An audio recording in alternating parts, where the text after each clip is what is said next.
All right, keyboard commandos, this is going to be part two. In part one, I showed you the fuel mileage, how the 35s and the 3.8 liter engine and the 3-speed with overdrive, so 4-speed automatic transmission and everything else worked correctly together with the stock 410 gearing. Okay, this is going to be part two.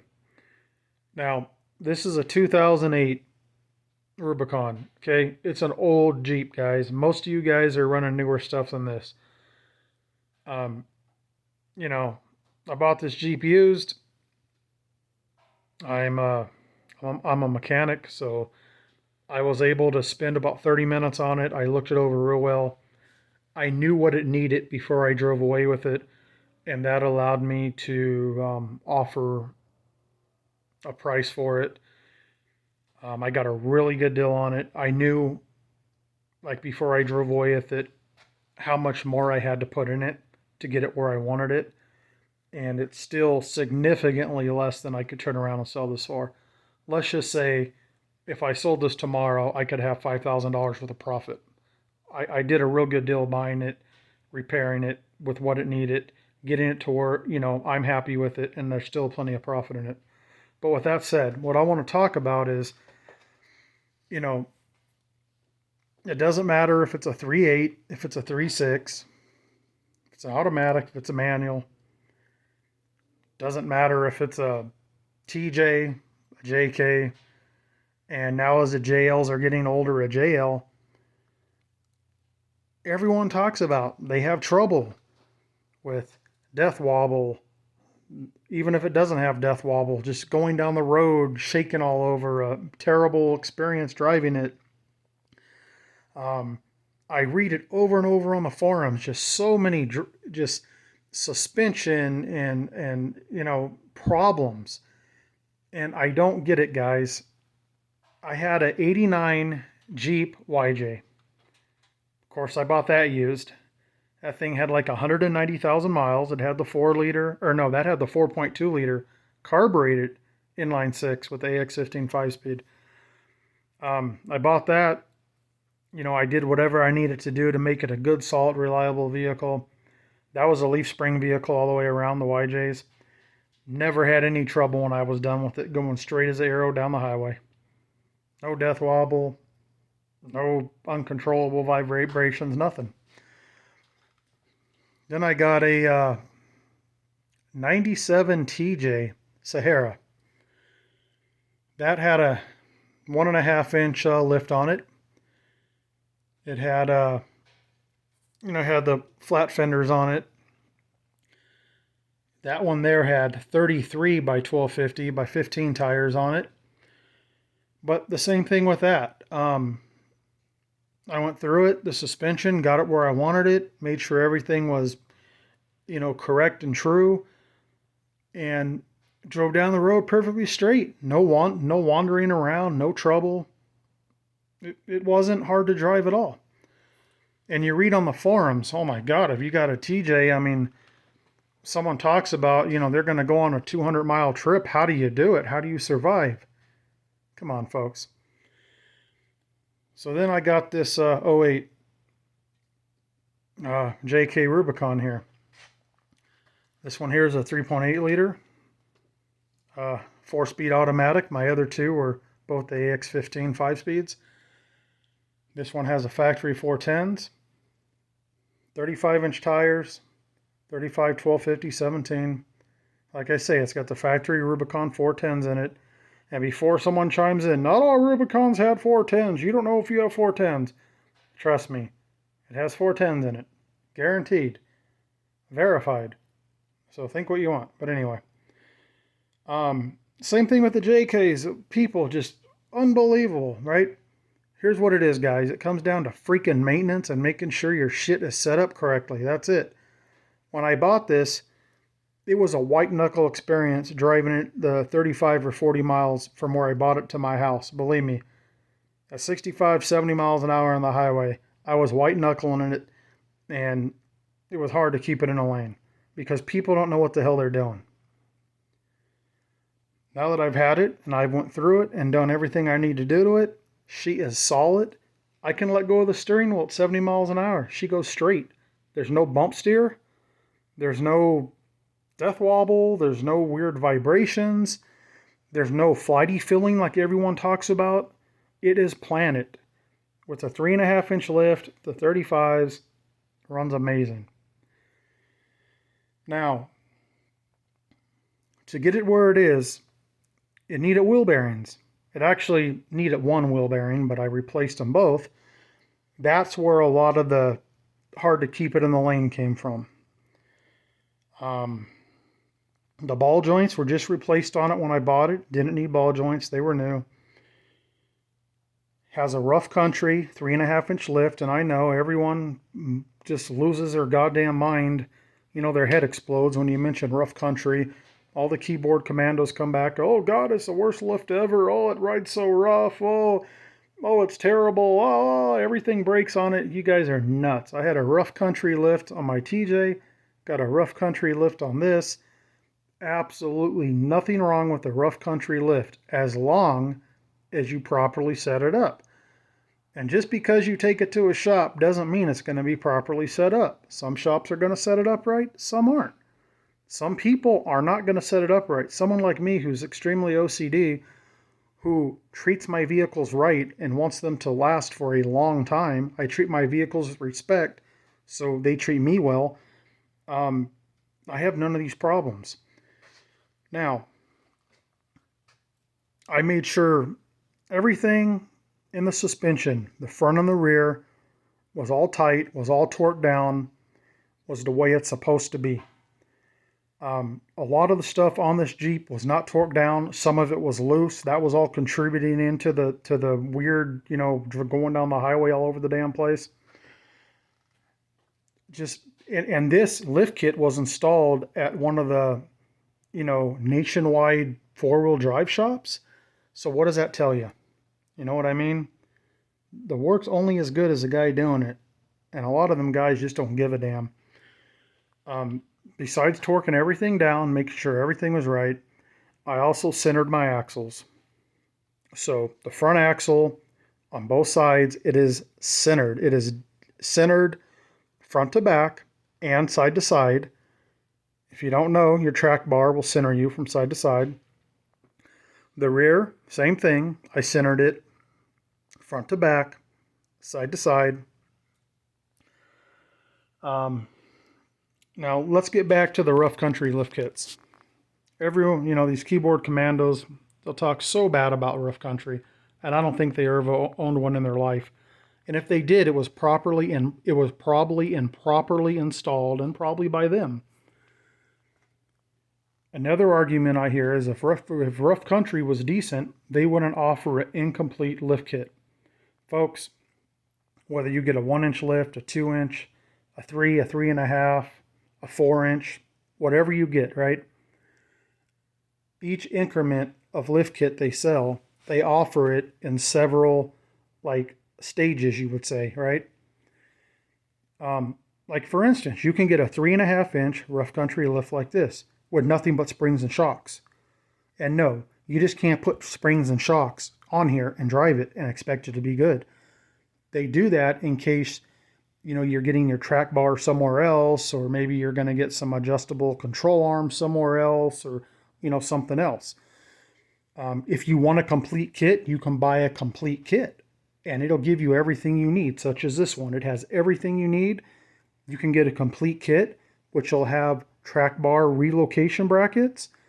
It will have trailing arm or control arm, whatever you want to call them, geometry correction brackets, or you can get a kit with actual adjustable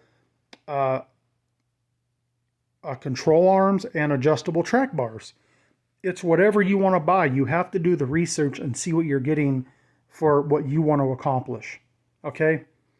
So it's really important. You want your front axle centered from front to rear. You want your rear axle centered. Okay? You want to measure off the center of your wheel. Okay? From front to back. When you do a lift, you want to make sure that you get your wheelbase back. Because when you do a lift, it's lifting it up, and it's going to push your front wheels back and your back wheels forward.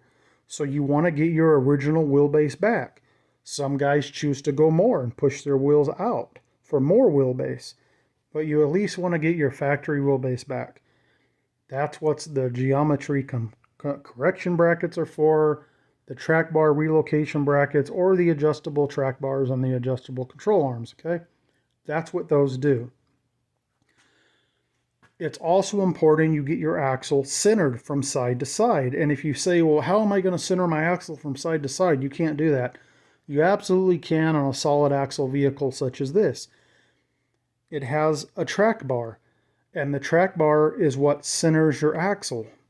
You either put a geometry correction bracket on it, or you use a adjustable control arm. And you have to measure it. And you have to measure it from a good known point. And if you do all that, then we're going to talk about your caster angle. It's important on these Jeeps that you have the correct caster angle. These came with, I believe, 4 degrees of caster. That, you want to talk about caster, you're going to look at the C on your axle. You know, you'll have the C where the knuckle goes on and everything. So if you look at that, the top of that is going to be back more than the bottom of it. It's going to be like that. And you want at least, factory is 4 degrees. Okay, when you raise it up, you start losing that caster, and you have to correct for it. But here's the problem. Once you start going too high, once you start going 3.5, once you go over 3.5 for sure, 4 inches, anything bigger, if you put your caster at 4 degrees, now your driveline pinion, you have 6 degrees of separation on a factory Jeep axle. This has Dana 44s front and rear because it's a Rubicon. But it doesn't matter. You're going to have 6 degrees of separation. What that means is you have 6 degrees of separation between your caster angle and your pinion flange, your pinion angle. So if your caster is at 4 degrees, your pinion angle, your pinion flange is going to be at 2 degrees. I currently have mine set at 4.5 degree caster angle, so that gets me 1.5 degree pinion angle. A lot of guys, they'll want to get more positive caster. They might want to run up to 6 or 7 degrees. That puts your pinion and your drive shafts at more of an angle. Then you're going to destroy your factory CV joint on your front drive shaft where it goes into your transfer case. So there's a lot of things you got to take into account. Once you start going above 3.5, 4 inches, you can take your drive shaft off, and you can get a different CV to go on there. And I forget the name of the company that makes it, but they're talked about fairly. You know, if you type it in on the internet, you'll find it. It's just under $200. It takes a couple hours to install. It basically allows your driveline to have more of an angle and not destroy that CV boot, rip it, and have grease go everywhere. That's one option. Your other option is to get a custom-made drive shaft, a double cardan drive shaft made, and that'll solve pretty much all your issues, but you still have to make sure your pinion angle is correct. Okay, so there's 2 options there. Basically, the higher you go at the lift, there's more consequences that you need to deal with. You know, right about a 3.5 inch lift, that's about the limit where you can have a compromise between your caster angle, your driveline angle. As long as everything's set up right, I wouldn't go any higher. That's about the limit right there.